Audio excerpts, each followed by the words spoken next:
This is my story from dusk to dawn. Anybody got any gas money? Dale had pulled up at the standard station in Greenup. His brother Don and I fumbled in our pockets and came up with a total of 47 cents, which in 1962 would have probably bought about 2 gallons of gas. We were on our way to Fairview Drive-In at Casey, 9 miles over. Fairview was known for its exciting buck night, which is when you and 17 of your closest buddies could pile into one car.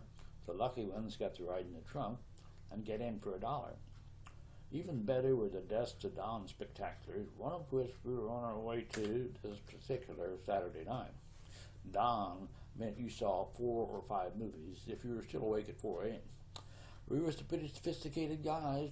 We smoked Marlboros and probably stunted our growth by a quarter of an inch while regularly burning holes in our t-shirts. I think the warning labels on cigarettes came around our senior year when the Surgeon General determined that cigarette smoking might be hazardous to your health. But hey, don't worry, we were told. Live modern, smoke L&M, just as recommended by Mapp, Kitty, Chester, and Doc, the Gunsmoke health expert. Dale didn't light up at Route 40 with a heavily traveled 2-lane highway that required his full concentration. Soon he had to slow down for a truckload of chicken. He stuck his head out the window, practically standing up with one foot on the accelerator, to see if the lane was clear. After all, we had to get a move on as the show started at dusk, which of course was at 7:53 p.m. Central Standard Time.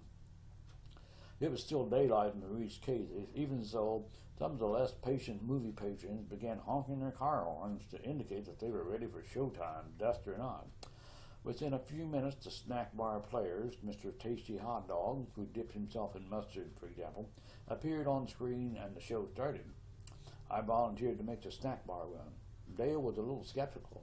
"Are you sure you won't get lost, Danny? It's nighttime. With your sense of direction, you'll probably take a wrong turn and wind up in somebody's cornfield."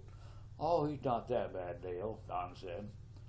"What about the time he got lost in downtown Greenup when he had his paper route?" Dale asked. "Hey, I'm not 12 years old anymore," I said.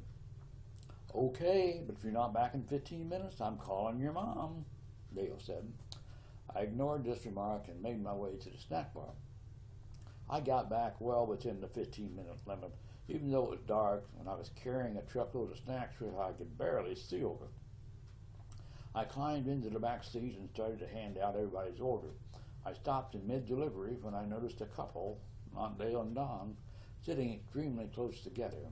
I fell over myself in my Pepsi popcorn delivery trying to get out of a stranger's back seat. I finally stumbled upon Dale's car. I climbed in and said, "You'll never guess what I just saw." "Never mind that. What took you so long? And where's the rest of the popcorn?" Dale asked. I got in the wrong car. There was this couple up front. We were practically sitting on top of each other. "Hey, what was going on? Did you see something?" Don asked. "No, they were just sitting close. They weren't doing anything. They were old married people." "How old?" Dale asked.